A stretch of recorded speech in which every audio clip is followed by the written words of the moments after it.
after that. Ah.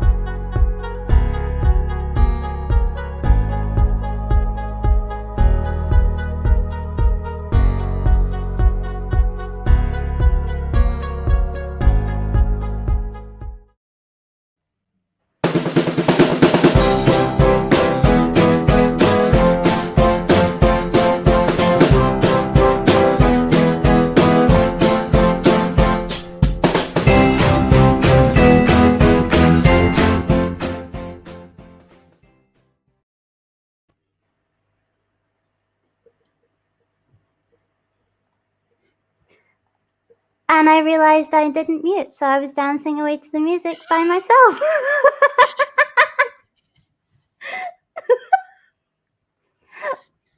Well, hello everybody. There has been a bit of a ski whiff mix-up, so yeah, I've kidnapped Tequila.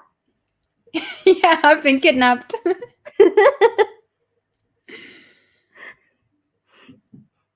I think there was a mix-up with the times when it came to Tanner, so unfortunately you get me! Yay! No, we love you. Don't be mean to yourself. This is a wholesome channel where we don't indulge in self-hatred. No.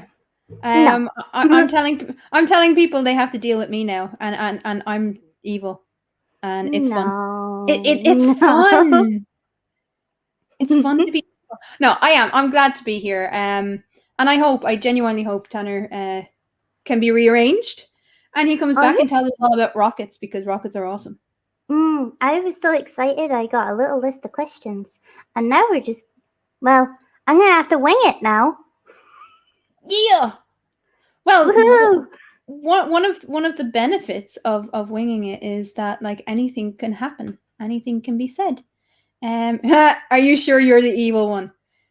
I don't think Ette can be called evil. She's too much of a giggler. Yeah, you didn't experience me laughing hysterically because of face rig. So what happened before the show was Ette put on a face rig, and she caught the avatar actually tracking her. And that's what happened for 20 minutes. Oh, it's fun. So, Kayla. Yeah? First, before we start, are you okay being called Kayla? Yes. And do you have a preferred pronoun? She. Okay. So, I just want to make sure. That's okay. I'm Ette. And I'm comfortable. Yeah, Ette. and my pronouns are in the works, but I'm fine with she, her for now. Okay. And would you like to tell me what your hobby is? My hobby, as many of you will know, is farming. I absolutely adore farming. I started out farming about 7 or 8 years ago, and a lot of people have seen my goats. I'm going to pull some of them up now in a few minutes. I just have to. Yeah. I think I may have to get them from my phone to the. Actually, yeah. But I will be pulling some of the photos of my goats and explaining what it's like as a farmer, as a working farmer, because that is a hobby too. I would love to see the goats. I think it only goats? It was, but I will also show you some kitties, because you can't have a farm. I don't care who you are. You cannot have a farm without cats. And I'll go through the reasons why. So hello to everybody. I am trying to get my. It might and actually. While you do that, I shall check in the side chat and do a little hello. Cool. So a hello to Demon Orb, Winters, Tina, Tusk, Linda. Oh, where are we? A Slim, Microraptor. Hello. Who else? GeoSam. Also, can we just say a big thank you to Winters and GeoSam who helped me do the intro? Oh, the intro is awesome. And Winters helped find the song that I was looking for, and GeoSam put it together. So, Woo! woo! You guys are awesome. And who else? Did I miss anybody? Mr. Wonderful. Hello.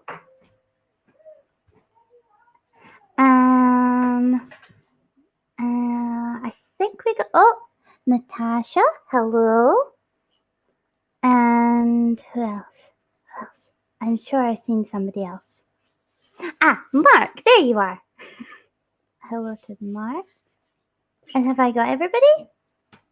I would hope you do.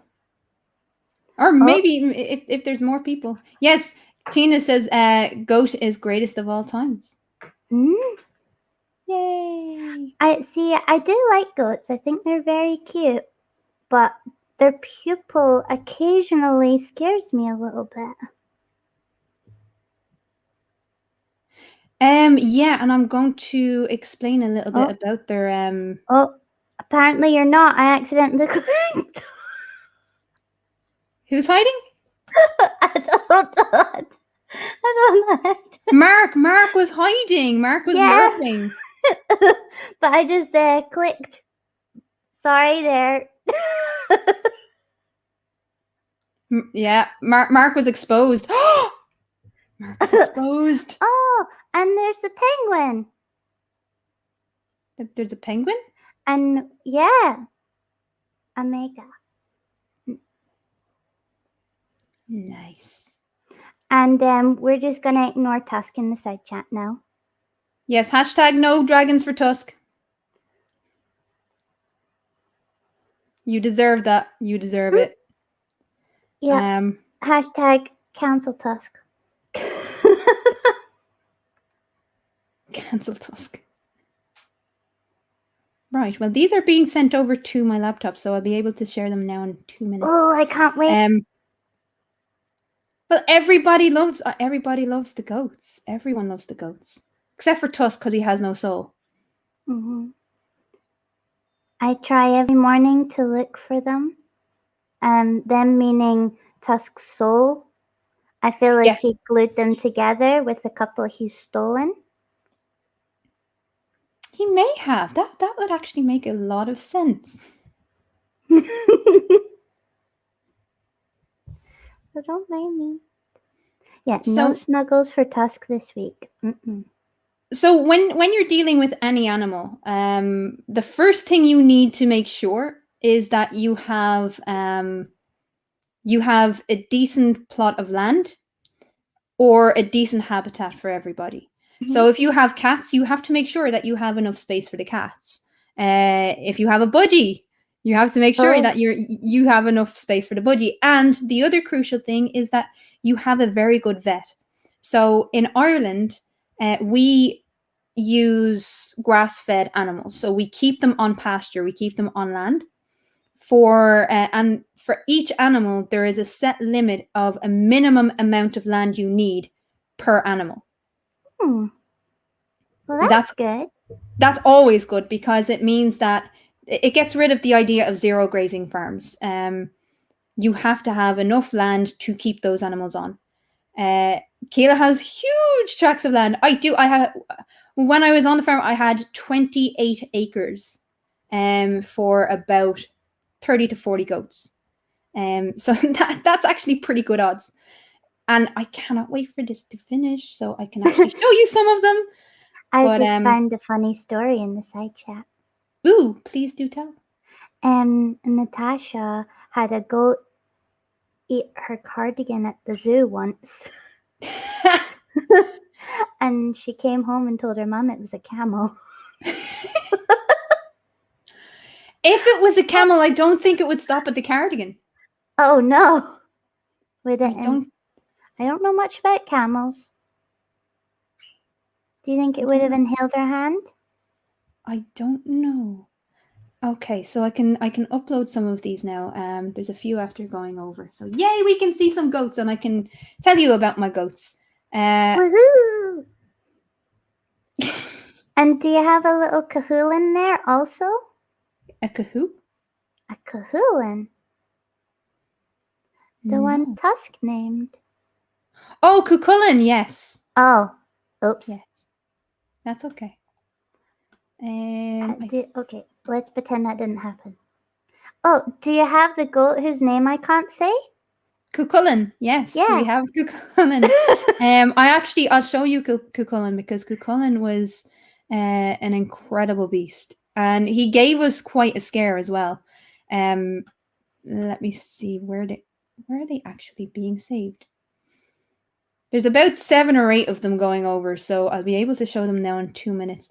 But Cucullin actually got sick, and this is kind of what I want to explain to you. This is why you need a decent vet, because a lot of the vets for large animals, and goats would be considered a large animal, a lot of them only care about either cows or sheep.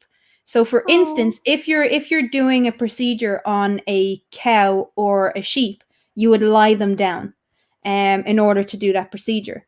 If you're doing a procedure on a goat, they must remain standing because of where their stomachs are. Oh. They must remain standing. So if you don't have a vet that understands the particular animal that they're dealing with, we actually lost a female from a procedure being done, and the vet was only used to dealing with sheep. So she lay Annis down, and her insides fell out twice. Oh no. I'm Yeah. really sorry. So when you're dealing with any animal, you need to. It's always about their needs. It's never about you. It's always about what does the animal need.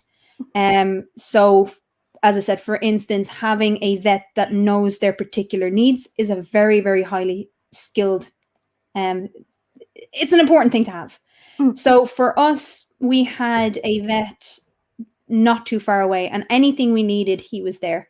So that's the first thing. If you're getting any animal, no matter what it is, make sure A, you know what you're doing, and B, if you don't know what you're doing, make sure you have a vet that does. That's going to be able to advise you on how to care for that animal.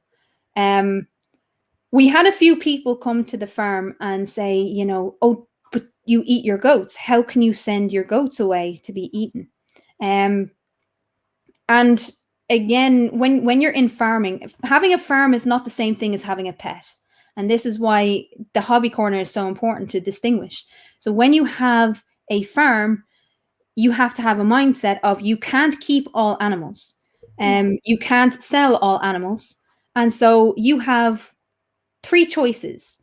You can for the males, you can either send them for meat when they're healthy and they're good and they're tender. You can send them for meat, or with the males, you can leave them. You can castrate them and leave them as friends to the mating male. But after 2 years, the mating male is still going to get jealous. He's still going to see that castrated male as a threat. So they will kill each other for mating rights. Oh. For the females, you can either send them for meat, or they're just going to get pregnant every season. If you can't sell them and you can't keep them, then it's just going to be overpopulation. Overpopulation when you can't actually look after an animal, if you don't have the funds to look after the animal, it's just going to mean that the animals are going to suffer. So when you get into farming, as opposed to keeping them for as a pet in zoo or for as pets, you have to be in that mindset that you can't keep them all, you can't sell them all, so therefore you need to have a new way of dealing with them, and it's an important thing to realize. And this is why, as a hobby, it becomes very important to understand. So really quickly, this is Cucullin. Look at his little face. So what you'll notice there is Cuchullin's ears are bigger than his face. He's so cute. I bring this up. So this is the goat Tusk named. Tusk was my 1,000 subscribers, so he got to name one of the goats. This lad here was... Yes, he's very cute. If you look at the ears, so the ears can go basically 360. They have incredible hearing, and because they're so long, they act like a tunnel. So if you ever notice when you put like a seashell to your ear, it actually heightens your sense of hearing a little bit, because the sounds are being funneled through and being echoed and amplified. Sorry, 100th. Sorry, Tusk, not 1,000. 100th. Oh. I meant to, yeah. Sorry about I that. didn't even notice. I was too busy looking at the little cute goat. A baby. So yeah, so these ears will actually turn in all directions, literally all directions. And that means, because they're a prey animal, that means that they're able to hear any vibration or any noise that normal people wouldn't be able to hear, or normal creatures wouldn't be able to hear. So that's a very, very important skill for a goat to understand. The eyes, then, I'll see if I can actually pull one up that you can actually see the eyes. I'll do that in a minute. But we had 2 kitties on the farm. I named the female, but I didn't name the male. The lad that owned the farm actually named the male. So up the top here, we have Rosa, and the lad that's across the screen, you'd know he was a lad. Look at that big square head. This was Trotsky. So, oh wow, these guys, beautiful. The reason why you have cats as opposed to dogs, hi Brainless, the reason why you have cats instead of dogs is because when you have goats, you kind of subsidize them with grain in the winter when there's no grass to be had. Changing the viewing picture mode. No, it's part of the StreamYard. StreamYard won't allow you to bring it all the way up. But part of the thing with goats is that you're subsidizing them with any animal, because when in the winter, if there's no grass, you have to subsidize them. So we subsidize them on grain, whole oats and whole barley, and that would attract rats. So these guys were the official rat catchers, which sucks to say, but yeah. I have to say, did they ever leave you gifts? Yes. Rosa in particular, so the female cats are, for the most part, better at catching rats. The males will tend to go for birds or mice. Because in the feline world, the female is, in the feline world, the female is actually the hunter more so than the male. Like with lions too, huh? Yes. I'm gonna see. Yeah, go on. I'm guessing you wouldn't have like a sheepdog type thing then. Well, not a sheepdog, but like a goat dog? A goat dog. Well, it's funny you say that, because we did have a dog on the farm, but that was actually we had a dog called Izzy, and Izzy was actually the guide dog for the owner of the farm. So it's still a working dog on the farm, just not the same job. Yeah, but the dogs are fine if you have the likes of sheep. Goats are, and I hate to say this, but goats are way more intelligent than sheep. Come at me, people. Come at me. Goats are a lot more intelligent than sheep. And so you don't need a dog. You don't need a dog. What you actually need is, from an early age, from when the lad that I just showed you there was born, after about 2 weeks, they get their names. After 2 weeks, you can register them in one of the main groups. So we would tend to go with the British Goat Society, because they were recognised both in Britain and Ireland. But for the most part, you would have you're only able to do that after about 2 weeks to 2 months. And the reason being is because as babies, there's a very high chance that they won't make it. So you just have to be realistic. You can't save them all. You can't keep them all. Are goats smarter than flurfs? So an average here's I was here's just the about thing. to say that. Here's the thing with goats. The average goat can understand up to a level 3-year-old human child. Oh. So think of what the potential of what a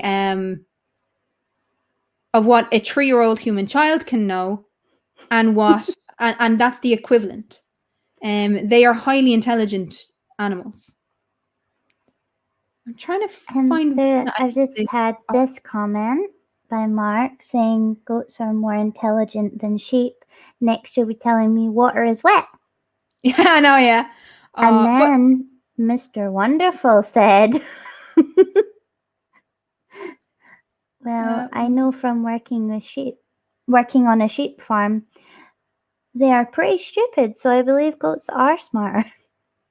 I found the photo that I was looking for. So as soon as it comes over, because I want to explain their eyes. Their eyes are incredible. But yeah, sheep. The old breeds of sheep are very similar to goats. They do have more intelligence, but they are still flighty. With any animal, as I'm sure you're aware, the more you work with them, the friendlier they'll be. Because if they're left in a field, to do what they will, then they're not going to expect outsiders in their patch, you know. And so yes, they're going to be a lot more sketchy because they're not used to that kind of environment. Whereas we had visitors coming all the time to the farm, so they were used to people coming into their turf. I think, yeah. So there's a question there from Micro. Yeah, that's what I was like realizing. I think they do. I was just that I don't know if you managed to see my brain malfunction visually, but I think they do have the same pupils as goats. Yes. It's so similar. When you look at a cat's eye is straight down. They have their iris kind of straight down from top to bottom, whereas goats is from left to right. I'm actually Winters. I have a story to tell about that. So don't you worry. But yes, the reason for that, and I'll actually hang on. I'll see if I can, because they're just transferring now. Is there one better? Sorry, I want to show off this guy. So the goats that I had were British Alpine.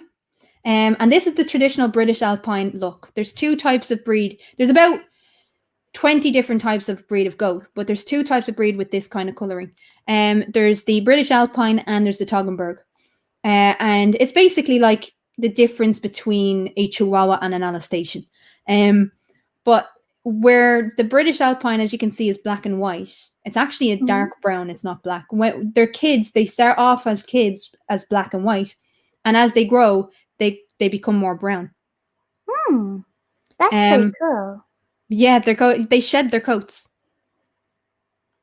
Like feckin' dogs, they shed. I was going to say like dogs then. So they become more brown the more they grow. And so with the Toggenburg, it's a light kind of brown. It's a tanned kind of color. And then you have, in between that, you have this guy. So you can see him all silver and white. And a little bit of black. He's got little angry eyebrows. This is Pythagoras. People named him for my 1K special. Oh! He was amazing. He really was. So you can see the little horns there, but he is the color of the traditional British mountain goat. Oh, And so as he grows, he's going to get more tanned and more orangey in color. So that was the orange color was the traditional, the more traditional. Oh God. Bowhammer so says, cute. I'm just here to tell y'all at Tanner, or to yell at Tanner and make fun of Trila. Tanner didn't arrive because I think there was a mix-up. Yeah, I got a message with Tanner saying that he'd be there in 40 minutes because that's when it started. Oh no. Oops. No. It's okay, Tanner, if you're here. Don't worry about it. Don't yell at Tanner. No. It doesn't. Just because Tanner can tell time, we don't yell at Tanner. To be fair, I can't tell time, so it could have been either of our ends. Yeah, we'll arrange something. Something will be arranged with Tanner. So yeah, And we'll have Tanner on again. Not to worry. yeah. So when this actually loads, my computer is so slow right now, and I don't know why. But with goat's eyes, you can actually see it there. You can see his eye there. You can see his pupil, and it's from left to right. And what's amazing is you're able to tell everything, and I mean everything, from a goat's eye. You're able to tell if they're sick, if they're happy, if they're sad, and see the way it's the little slit there. That means they are content. That means they are happy. That means they feel safe. They're playful. They are able to purposely dilate their eyes. And the reason for that, I know. So it'll go completely black. It will go completely black when they're scared, when they're upset, when they're feeling sick. So you can tell everything, and when they're stressed. So you can tell everything about a goat from its eyes. And again, those eyes also, they're able to fixate on things far away. So when you see a goat with dilated pupils, and they're out in the sun, it actually means that they're zooming in on something further away. They are awesome. Yeah. So the other thing is the hooves. So goats have a split hoof. So if you look at a cow has a solid hoof. A very crafty kid. He was a very crafty kid. So the importance of their hooves are, I'll bring this back up. You can see the split hoof there on the bottom. It means that they're able to climb. A cow has a solid hoof. It's all one solid bone. A goat has a split hoof. And that means they can literally climb, they can scale a cliff face. Oh. Because predators, again, these are prey animals, so they will always seek to find ways of protecting themselves. And one way is by climbing. So either they'll climb up or they'll climb down. And they're such skilled climbers from a very early age.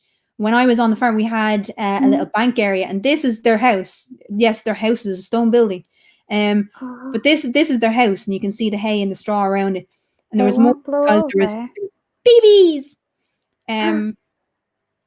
So if I can get this up, it would behoove you to remember the split. It's terrible. It is. It really is. I appreciate it though. Hello there. That was terrible.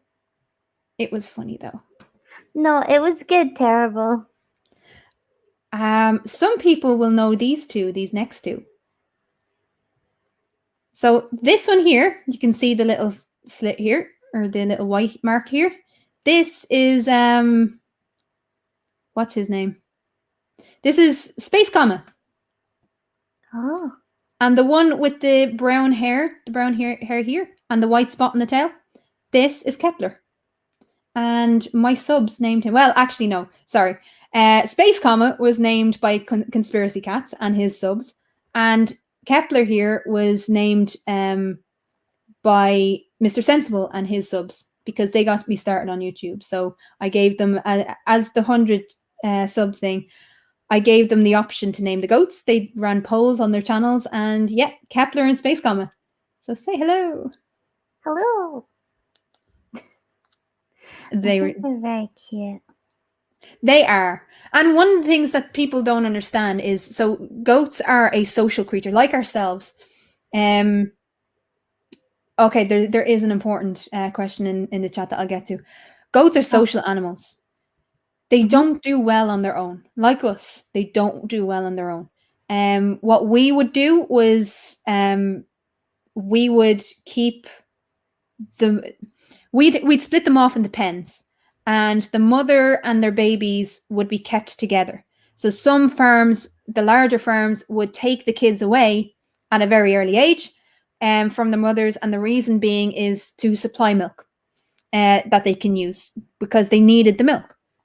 What we would do is we would wait for the kids to naturally wean themselves. So after about 3 or 4 months, after 2 weeks, they're eating grass and they're eating, and you can see in the background, you can see the nettles there in the upper left-hand corner.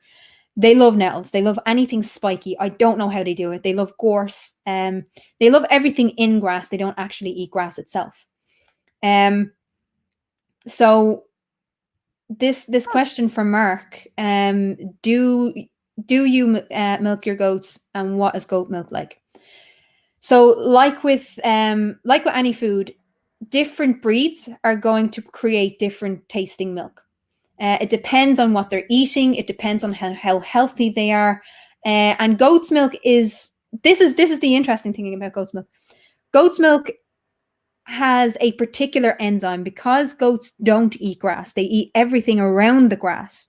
There's a different variety within the milk. And so within that, there's an enzyme, especially with unpasteurized milk. It will actually break down in your stomach, in a human stomach, up to 4 times faster than cow milk will. So it's so much healthier for you because you're not getting those weighted fats that you would find in cow milk. Pasteurized goat's milk will still break down twice as fast as cow milk. So you'll see a lot of people that have lactose intolerance can have goat's products, but they can't have cow products, and that's the reason. It's because goat's milk doesn't have the high in fat, and it will actually break down in your stomach because of the enzymes that's in it up to 4 times faster than cows. So we would make cheese and we would make ice cream out of the goat's milk. I would like to try goat ice cream. It's amazing. What flavor did you do? We did vanilla, chocolate, mint, strawberry, Baileys, and rum raisin. Baileys. Yeah. Baileys. That's up my street. Baileys was my favorite. I'm a whiskey drinker, so Baileys was definitely my favorite. When eventually when I come to visit, we're gonna have to make Baileys frappuccinos. Oh hell yeah! And I actually have a proper coffee maker. And a godless scummer popped in, and also an ox. I see an ox. Hello. It is really nice to see them. So goats, the average lifespan of a goat is between 8 and 12 years. It's basically like a dog. They're basically like overgrown dogs. But the oldest goat in the world is something like 26, was 26 when he died. Wow. The oldest goat we ever had on the farm, she was registered. Her name was Mint, and she was a month off 23 when she died. You called her Mint? Yeah, her name was Mint. Was it because she was making mint ice cream? Actually, no. It was because her mother was called Rosemary. So what we would do, we themed the names. So we had an Irish family. So there was Isla, Ilon. Ilon means island. Corrig means rock in Irish. Then you had Inish, which also means island. Inish was the daughter of Ilon, both meaning island. We had Skur. We had Skur with Sgur, which meant jagged peaks, because she had these big, huge horns. It was ridiculous. She had the biggest horns of anyone else on the farm. And yeah, so, and then there was Mirog, which means pebble. Mirog was the daughter of Corrig, which meant rock. So there was a little bit of a theme. And then in the other family, then we had the mint and herb family. So we had like mint, rosemary, anise, tansy, tulsi, caraway. Who else did we have in that? Fennel. Basically anything you could think we had. We had parsley. We had, so we did theme the names, and it was a challenge. We put some serious effort into naming our goats. Also, Godless Scummer says he they like they like goat's milk ice cream. It's amazing. Do you know what? It tastes like normal ice cream, except for it's creamier. And I don't know if you get it, but I get it when I eat normal ice cream. There's this kind of, it's so luscious that it feels like you've gained 5 pounds from just eating a little bit of ice cream. It weighs on your stomach. You can feel that weight on your stomach and that kind of sicky feeling after eating a bucket of ice cream.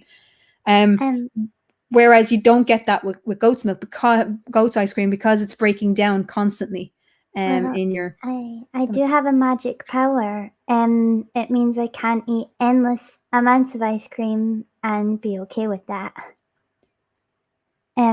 So I should probably switch to goat's ice cream to do a bit better, huh? Fohammer says it's kind of screwed up. I named an entire family after what I was going to season them with. Oh no! Yeah. I just cottoned on to that. See, this is why we need Fohammer in the chats. Yes. Also, Fohammer deserves a waggy finger for skipping lunch. He skipped lunch? What the heck? Naughty. Should get something to eat? Not good. No. See, with this stream, you should be having your snack. And like a drink of some description. Like, I've got peach water. Peach water? Yes. You just drained the peach? No, just peach flavored water. Although I would like to drain peaches. I think that might be my new hobby. Draining peaches to create water. That is such an interesting hobby. I mean, my other one is painting rocks, like. Yes, painting rocks. Painting rocks. The less said about that, the better. I put glitter on it. Biodegradable glitter. I mean, it's better than eating your dragon, but like, yeah. Yeah, I do eat my dragon. So for people who wanted to see the puppy. Oh. This was Izzy. This is Izzy. Hello, Izzy. What? As if it's going to talk back? Oh, no. I know. And you can see in the background there, they had the most ridiculous scenery that they never cared about. It's beautiful. So what goats will do, again, the intelligence of goats, they will always, when you're having animals, the other thing you need to be able to do is control them, as in keep them on the land that you own. So goats will always test your fences. We found that either sheep were fencing, but the babies could get out of that, or and they will always test that as well. They could squeeze through that. But the electric fencing is the only thing that will actually keep in goats. The dog is melting.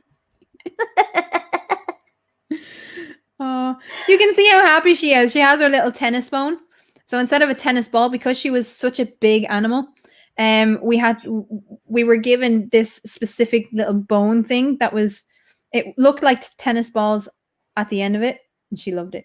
Yes, dogs disappear from the bottom up due to goat perspective. I can't imagine the goats just going around just like their little hoof going, oh, can we get it here, baby? Like just trying to plan the great escape. Well, all right, test defenses. Like the velociraptors in Jurassic Park, they'll soon learn to open doors. So we had a goat. I'm trying to think. Isla was her name. Isla was exceptional. She, when we got our goats tested as part of a European study, she was a level 4.5. So what that meant was she could understand up to a level 4.5-year-old human child. And she was a bitch because she was able to open the gates. So, and I mean, like, so when you pen them in, if she was out, we'd often have we had like little bolt locks on the gates of the pens, and we'd have to keep some of them closed because when we were bringing one group up to be milked, because goats are incredibly intelligent, when we opened the pens, they would go immediately up to the milking parlor to be milked and fed. Milking a goat isn't cruelty. They actually, it sets off endorphins, like us eating chocolate, because it's a soothing thing, because that's what their babies do, and it creates a link between you and them. You develop such a close relationship when you're actually handling animals that intimately.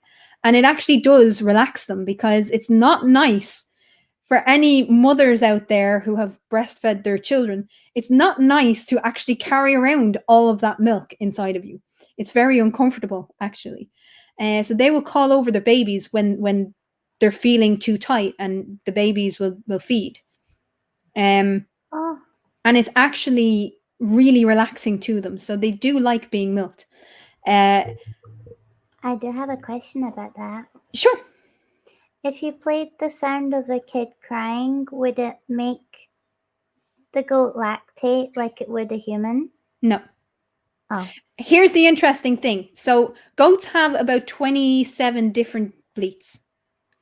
And they all know their tones. They all know so they're able to tell which babies are theirs from the tone and the sound of the bleat. Even yeah. What happens if you recorded that specific one then? They would answer. Sorry? They would answer. So when we brought the kids, when we brought the mothers up and the babies were actually out after a few days, they'd come out, they'd follow the mothers up to the milking parlor. And the mothers would go in. They'd be terrified because they don't know what the milking parlor is, so they'd stay outside. But they'd bleat. And help mama out. But so they'd bleat outside the door saying, where did mommy go? Where did mommy go? And the mothers would answer back. So what had to happen was we had to keep the babies in the pens. And I'm dying for this to actually load up. It's nearly loaded up, because I have an image and I have a video on my YouTube where I show Trotsky in the pen with the kids, and he'd correct them and he'd be whatever. But I do have a photo being loaded now. While that's loading, can you answer another question from Mark? On the theme of music, oh wait, I'll pop it up as well. Do music soothe the goats at all? Yes. We found they didn't like pop music or any screamy music. They loved they were most kind. We had a go Skur, actually. Skur is a perfect example. Skur did not like to be milked at all because she was such a fantastic milker that she was always full. She was always bursting. So that first little bit, trying to get the first little bit of milk out, was very tight and was very uncomfortable for her. But if we didn't get it out, her udder would actually explode, because she was what we call a maiden milker. So maiden milkers will make milk whether they have kids or not. And so she had so much milk that she would get very, very uppity when we tried to milk her. And the only thing that would calm her down is trad music. You would have to sing trad music to her. Oh. And she just liked the kind of melodic feel. And the repetition. Repetition was always good for goats. So yes, they're not headbangers. They don't really like music. They like people singing. They like that kind of this singing aspect more so than instruments. That's what I'm trying to say. They have loaded. Yay. I do want to show. So, oh, and if you heard that, that was my next door neighbor running down the stairs, jumping down the stairs. So this is Tulsi. This is Tulsi and her baby. This is when they were first born. Again, it was the eyes that I kind of wanted to show, and she was a poser. Tulsi was definitely a poser. She's like, get my good side. Get my good side. I was trying to get a picture of the baby, and she's like, no, get my good side. Did you ever feel the need to give her a little braid in her beard? I wanted to, but no. Did you ever have to brush her beard? No. So yes, the cuteness continues. The cuteness continues. Enjoy that. My heart. You're gonna have to stop showing such cute goats. I will pop. I can't handle it. You're absolutely gorgeous. Well, then I want to show you this. Actually, this. Are you trying to break me? Yes. Oh no. It's not too hard though. So yeah, as I said, when it comes to raising animals, everything has to be done in relation to that animal. You can't be selfish when it comes to looking after animals. No. And this I want to finish on, because I think it's of the utmost importance. Crap. Hang on. I have to actually send it to my. I have to share it. Hang on. I want to tell two stories, and this is a goat called Ilon. Ilon was my lady. She was my go-to beast. She was for years. She was the herd leader. And I'll pull it up now in a minute, but I want to tell this story first, just to illustrate how intelligent animals are, how incredible they are. My first year there, I fell down the bank, which is an area that we keep the babies up for 2 weeks, so they build up their muscles and their stamina.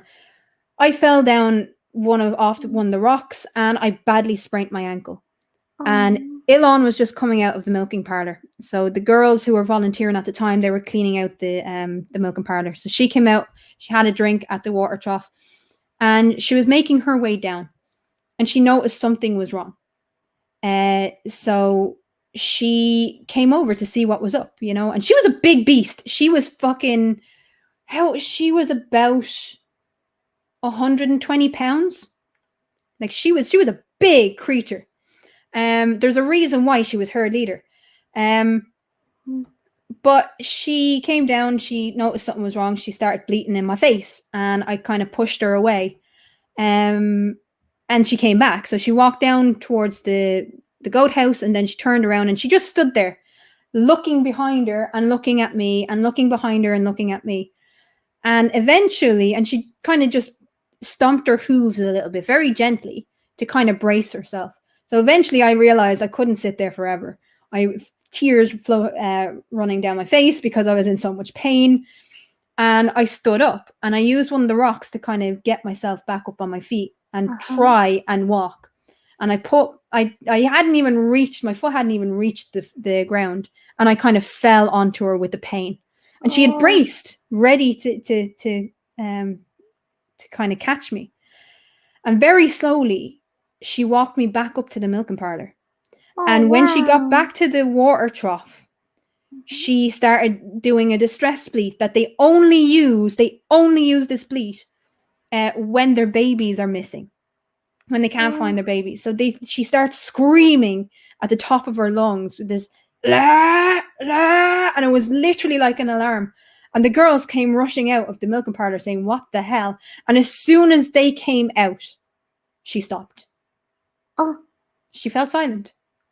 Her first instinct was she knew my kind were in the milking parlour. She'd just come from there. So she knew there was my kind there. And she associated me with the milking parlour. So her first instinct was to get me back to the milking parlour. Wow. That's really amazing. What's even more remarkable is every time, so I'd come back to Dublin to visit family or whatever, and every time I was away for longer than a couple of days, when she remembered who I was, she would sniff at that exact ankle. Every time, without fail, and she never did it to anyone else. Wow. You've had such a lovely bond. It was a special bond. Now, the reason why I bring this up is because when it comes to love, people, it does not matter. It does not matter what kind of animal you are. It doesn't matter what color you are. It doesn't matter who you love. None of that matters. This is Ilan in her dying days. Oh. You can see what a big beast she is. She had lost so much weight. It killed me seeing her like this. But notice who's sitting there beside her. Oh, her little cat friend. Trotsky never left her side. Oh. In fact, Rosa, Trotsky's mother, and again, just to show Rosa real quick, Rosa is the one at the top, the small one. Rosa would bring mice or would bring rats at the base where the door is there at the back, and she would leave food there for Trotsky. Trotsky would not leave that pen for a week.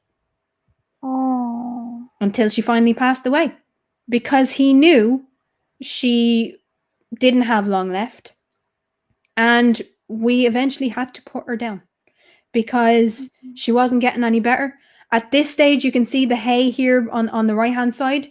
That bale that actually stretched down the pen, we were using that to put her backside on. So her front, my legs would go in between the front of her front legs and the back of her front legs, and then the bale would be what, and that was the only way we could get her up. It was the only way of getting her standing. And once a goat is down, that's it. They're not getting back up. You will always see if a goat is sick, if a cow is sick, they will always stand. They will always remain standing because they're afraid if they lay down, they're not getting back up. And again, as prey animals, it's important to understand this. If your animal hasn't rested in several days, then it's sick. It's definitely sick, and you have to get immediate attention to it. And so I did want to share this because there's so many levels to farming that people don't get to see. And these stories, I've actually been asked to write a book on the stories that I have with the goats, because I have 1,001 stories like the story with Ilan, that I'd love to be able to tell. So I might actually end up writing a book and releasing it about the truth about caring for goats. But you can see there, his gaze is firmly on her. That's so sad, but so beautiful. I'm not sure the correct word for it. When people say that cats can't love, this picture proves them wrong. Because when she died, he was there for hours. He wouldn't leave the pen for another 2 days. He just kept cuddling in, and he just kept purring. Because he knew that the purring sound and the purring feel helped her feel better. And so even when she was gone and he knew she was gone, he still stood there morning, noon, and night and purred. So I just wanted to explain that, because love is love is love is love. It does not matter what breed you are. It doesn't matter what animal you are. Love transcends every border, every fucking barrier. And I love that photo because it reminds us of that. Oh, I'm not gonna cry now. So I don't know how long you wanted to go for, but That's We my can hobby. maybe go for a little longer because there are a couple of good questions. Just a little Sure. bit longer, as long Sure. as you're okay to. Yeah, I do need to go at half past 7 because Creaky is going live and I have to help Okay. him with his stream. But yeah, ask the questions. I Also, love questions. hi Tanner. Hi, Tanner. We love you, Tanner. We Sorry. do. I think it was my fault. I looked back on the message and I wasn't very clear in what I said. I thought I was in my head, but guess what? People aren't mind readers. And probably on me. Microraptor makes a good point. Yep. Also helps cats with healing wounds when they're injured. It really does. So I love that story because it's so important to remember. And Jess says it was the sweetest story ever. And then I'm trying to find, because Tusk had a couple of questions. Oh, I thought we were ignoring Tusk. Oh yeah, sorry, we're ignoring him. No, I'm kidding. He has a bunch of questions there, and then after, in fact, this one's more relevant, so we'll talk about this one first. Okay. Wouldn't it be kind of dangerous forming emotional ties with farm animals? It would kill me to do that. So there was 2 questions that I was always asked without fail. One was, how do you tell them apart? And I loved when parents would come and they had multiple children, and my response was, well, how do you tell your children apart in a playground? There's always tell signs, right? There's always tell signs. Yeah. You know your children, you know your babies, and you have to remember, I was there at their birth right through to when they died. I was there every day. You don't get a day off. You don't get to take a day off when you're working with farm animals. So for 7 years, I was there every single day. And if I wasn't, there was a volunteer that was well trained, that knew what they were doing, so that I could take a bit of time off. So forming emotional ties with farm animals, here's my feeling on it. This was a question that I was asked: how could you send an animal off that you know is going to be eaten? And again, I come back to, you can't, being in farming as opposed to like zoos or conservation or whatever. Being in farming is a mindset, and you have to accept that mindset. You cannot keep every animal. You cannot sell every animal. So again, I come back to, what do you do with the people that you can't sell and you can't, well, with the goats that you can't sell and you can't keep? The females are going to either breed every year, and you're going to be multiplying and multiplying and multiplying and multiplying until you do not have enough funds to actually support the animals that you have. Or the male will kill the other males for mating rights. The other thing with it is, and I think this is what got to me, was after about a year and a half, the second kidding in, or the first kidding in, depending on the temperament of the goat, and this is with all animals, they will get jealous. They will get jealous of the new babies hanging around their mothers. Oh. I have seen one of the sweetest males that we had, his name was Mountain Climber. He had big horns, and Nigella, who was named after the Nigella sativa plant, also known as black caraway, because her mummy's name was Caraway. Yes, we put in serious thought into our naming. But he picked up Nigella by his horns, rammed them into her stomach, and flipped her. Oh my goodness. So if you don't send them off after 2 years, or before the 2-year mark, they are going to get jealous, and they're going to accidentally kill one of the new babies. It's just the fact of nature. It's the cruelty of nature. They don't understand what they're doing. He didn't mean any harm. He was actually trying to play with her, I think. But what he did was he rammed his horns right into her and flipped her 5 feet in the air and killed her outright. So you always have to think, what is the long term? Do you want to cause more suffering to your animals? Of course you don't. I would rather, for me, it's never about how long you serve on this earth. If we are to analyze a life simply based on how long they're on the earth, that's not the correct way to go. For me, it was all about the quality of life. Mhm. Everything comes back to quality of life. If you have no quality of life, there is no point in any of it. You always need that quality of life, whether it's just having the ability to eat what you want, or having the Mhm. ability to watch what you want, or be who you want to be. You always have to think quality of life. It's never about the length of time. So for me, it was a kindness to send a goat away after 2 years to be made into meat, because again, what happens is the meat comes back to you. You're able to sell the meat, which means you have money to feed the next round of goats. So again, it's a mindset. It's an important mindset to understand. But again, unless you're involved in farming, you don't understand all this unless it's explained. So that is such a fucking great question. Thank you, Mark, for asking it. Mhm. And then Tusk does have a couple of silly Sure. ones.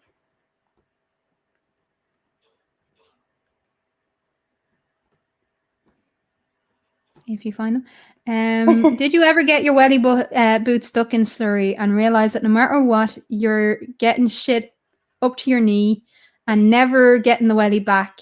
Plus, can you drive a tractor? Yes, I can drive 3 different types of tractor. But 3? yeah, There's oh 3 yeah, types? yeah. Oh, there's more than 3 types, but Oh my yes. goodness. Tractors with loaders on them, front loading tractors, back loading tractors, tractors without Mhm. anything. Yeah, there's different types of tractors. When it comes to the slurry, so what we did, we had a dirty water holding tank. So that would be, it's like a slurry tank, and it was for cleaning out the milking parlor. We never had, and what would happen was that would go into a tank. It was maintained by a close personal friend of ours, and it would be resprayed on the land as fertilizer. So Oh. no, I never had to do that, thankfully. We had hoses, so if it got too clumpy, that we would put the Oh, hose in at the top of it and make sure that it was, I not hate to that. say this, moist enough. Ah! I know. And yeah, it would be taken out of every year and it would be sprayed on the land, again by a friend of ours. When it came to the waste, so we had concrete in the pens, and then above that would be the hay and the straw and everything else. We would muck that out I think it was every 3 months, and that way we'd have a compost heap. And so all of the whatever food waste there was in the house would go onto the compost heap, and we would then again use that with the slurry to fertilize the land. That's So very no, cool. I never got my welly boost stuck in slurry. I think it because we walked past the slurry once on a farm, and I almost, oh my goodness, The smell I of it was is not feeling very good afterwards. yeah. The fumes are incredible because I have no sense of smell. So Oh working on a farm is perfect for me. yeah. But it's the fumes that actually get to you. It's not actually the smell, it's the fumes that will infect your lungs. So you actually have to Oh. take regular breaks. Oh, we just kind of had to walk past it on the walk we were going, Yeah. and well, we had to find worms, and there were some in there, and it wasn't my proudest moment. That's all I'm gonna say. Okay. Well, there is a question there. There is another question there. We'll get back to Tusk in a minute, but there is a Uh-huh. great question there. Did the local farm share resources? Yes. Yes. So Oh. every year we would have silage. We would have because again in the winters you would need to subsidize the food. So you would have silage or haylage or hay or whatever. So we did share the resources. There was Mhm. one baler for all of the local farms. And so once a year, all of the farmers would go out and help with the baling of the silage and the haylage and stuff like that. Difference is the different crops. So there's silage, which is basically a harsher type of grass, which would be more for cows. And then there's haylage, which would be hay mixed with grass to create a bale of hay, haylage. So yeah, we did share resources, and we were always trading the goat meat for pork or for eggs, because we didn't have chickens. Other people had chickens, so we would take eggs and we would take chicken and we would give them a lump of goat meat.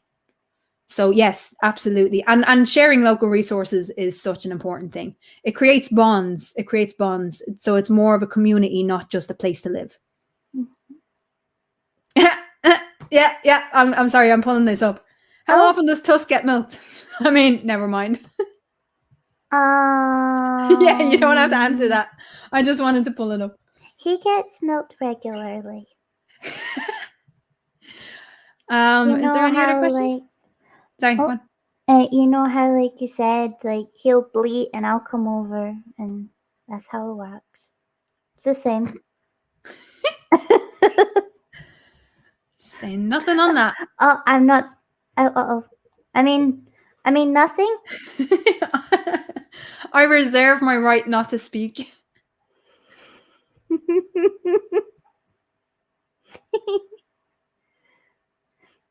Hey, I wasn't the one that brung the tone down, Brainless. Yeah, that was totally me. Actually, it was not. It was Micro. So I really want to quickly show you this. This is the mating male. And it's just a cute picture. He liked to stick his head out the window. Look at his whole serious face while he's inspecting out the window. He would hear things out the window and he'd just jump up and be like, "Hi, I see you there."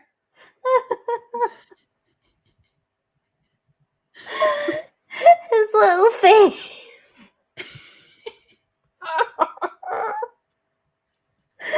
He just looks so cute.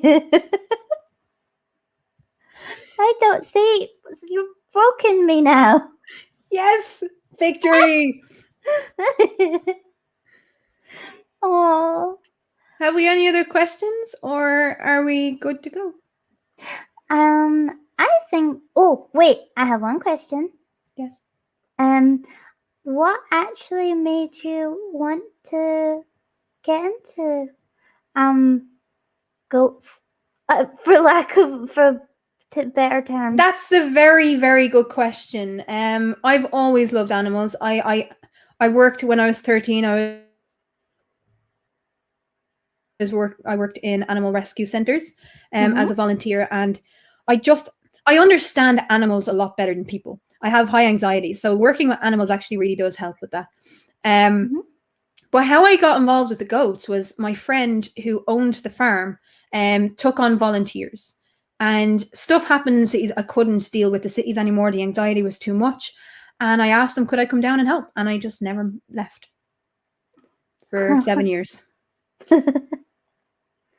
Yeah, so that's basically what happened. That's quite a way to start. Well, look, to me, I was lucky to have that friend there to give me that opportunity. I've never been the type to deny opportunity when it's presented. So yeah, it's definitely a very bizarre way to start. But yeah, that's how I got into goat farming. It's a good way as well, though. Micro asks why is the devil where'd it go? I clicked it and then you unclicked it. Yeah. No, you clicked it, then I unclicked it by mistake. Why is the devil often depicted with a goat foot? It seems unfair to get the goat such an association. The reason behind this is really very clear. People started domesticating goats and sheep very early on in terms of the hunter-gatherers, or even before the hunter-gatherer society. And they would often sacrifice animals to gods. And because goats had such an interesting foot, it was seen, to the superstitious, it was seen as evil or a bad omen. So what would happen is It started with, I think it started with when hunter-gatherer society had evolved a little bit down the road, to insult someone, you would send them in a basket a rotten goat's head. Oh. And yeah, it just became, that was a curse upon your house, receiving a rotten goat's head. And so goats became the sacrificial lambs kind of thing. You would sacrifice a goat to, and then in and around 5,000 BCE. No, about 4,000 or 5,000 years ago. Brain sucks. About 4,000 or 5,000 years ago, what happened was people started to worship animals, particular animals, and goats were seen as unnatural, or because again it would be associated with a curse on your house, and that's where the cloven hooves kind of became a symbol of the devil. Just because goats were seen as, because they were intelligent, basically, they were seen as evil from superstitious people, and it evolved over hundreds, probably thousands of years, but hundreds of years certainly. Wow. That's literally popped my brain because I had no idea about that. Yeah. That's where they got the whole, for the mafia, that's where they got the whole putting the horse head in the bed. Because in ancient times, what they would do is they would, to your enemies, basically saying, I'm going to kill you, I'm going to cut off your head, there's a curse on your house. Yeah, they would send a goat head, a rotten goat's head. Yeah, talking about the tone.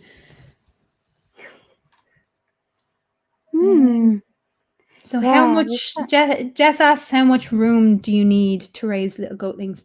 So we had 38 acres for all of our goats. There are specific, depends on where you live, there are specific ratios to how big you had to have your pens, how much land to how much goat. So it really depends on, like that house there. Actually, we'll go back to Elon's pen for a moment. And I know I don't like putting this up, but Elon's pen here, you could house about 6 goats, 6 adults in that pen. I never would. The most adults we ever had in that pen was 3, and then you'd have 3 or 4 babies. That is it. That's about the extreme that we would go. But we were a very conscientious farm. Like in this one, that was a bigger pen. We had about 7 adults at any one time in that pen, and about 12 babies, because it was a pretty big pen. And the kidding pen, that was only one mammy and babies. So yeah, their little beard. I know. I'm gonna leave that one up. Yeah, please do. I really like it. It's so cute with his little face. Yeah, you need approximately 12 large pallets to eat a.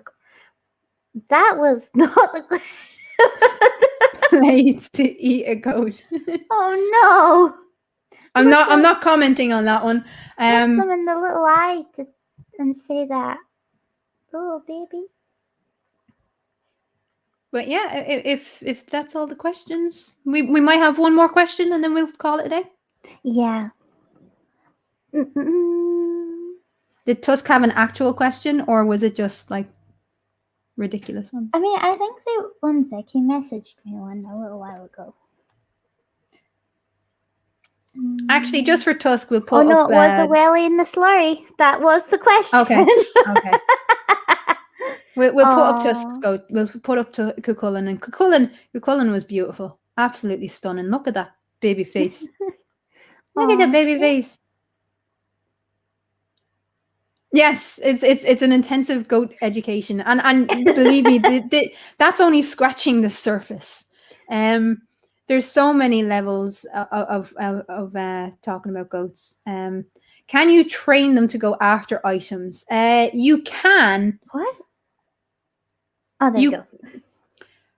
Goats aren't dogs. They're not going to play fetch.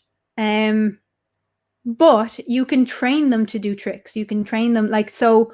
When I tapped my shoulder, they would jump up. They would jump up, or when I tapped my legs, they would actually jump up on the legs onto a certain place. But you can train them to an extent. But again, when you're having adults, and this is the best advice that I can have, regardless of what animal you have, learn their language. Yes. Every animal has a different language. Do not go into having an animal with dog tinted glasses. If you're going to have animals, respect the animals for who they are. It is of the utmost importance. You learn their language, you respect their language, and you learn what it means. And for me, that was the biggest thing for me going into working with animals. You have to learn and respect the animal for what they are. So when they're up in this area here, where you see the goat house, they were very social animals with humans. As soon as you open that gate, you respect them as animals. They are grazing. You leave them alone. You allow them to be who they are. And what would happen is I went down then half an hour before sunset every day. I would call the herd leaders, which were always female. And once they know their names, you can call them and they will come to you. So that was the other thing. They would call and they knew, and they would walk in single file right back up to the goat house because they knew it was time to go to bed and to be safe for the evening. So they are incredibly intelligent animals. But what I would say is, regardless of what animal you're getting, if you choose to get an animal, learn who that animal is, what that animal is, and respect them for the animal that they are, not the animal that you want them to be. See, it's a problem I have with a lot of people that that were acquaintances with me. They just got dogs because they thought it would be cool, but don't actually know anything about dog body language or anything like that. So it creates an unhealthy, unstable dog. Exactly. And remember, if I never called myself an owner of an animal. You can't own an animal. You are their guardian. You are the one, you're speaking for them, and you are the one that represent them to the human world. And so when you understand that is a responsibility, then you will respect the animal a lot more than if you simply own the animal. I've never called myself an owner. I was always the guardian of animals. And it's a better relationship. You have a better relationship with your animals if you have that kind of respect. I mean, it's difficult to learn a new way of talking, communicating non-verbally, but it is up to you because it was your decision to be around that animal and / bring that animal into your life. So it's kind of like kids. You now need to facilitate their life to be the best it can be. And part of that is learning how it communicates. Exactly. So with that, I think I've said all I can say. Yeah, I think it is that time. It is that time. So thank you for having me on, and thank you guys for being here. And Tanner, I can't wait to see your one when you come on. It just means that we'll have plenty more time to, what's the word? Word. Shill it. Make sure. Yes. And also, we can just call it Tanner 2.0. Oops. But don't worry, it was on me. And hey, if it wasn't for that, we wouldn't have learned about goats today. And that's a good thing. Yeah, I had fun. Thank you. Well, thank you everybody for being here. And I hope you like to join me and a couple of other people on Slim's channel. There we go. Slim, put that. I'm clicking on the wrong stream bit. Slim put it in the thingy bobber. Yeah, it's in the chat. You put it in the chat. So I shall see people over there. Bye, people. Bye-bye. One sec. Just cue Getting to Know You song. Julie Andrews. That's how I'm getting away with the copyright, by the way. Bye. Bye. Did I end it? No.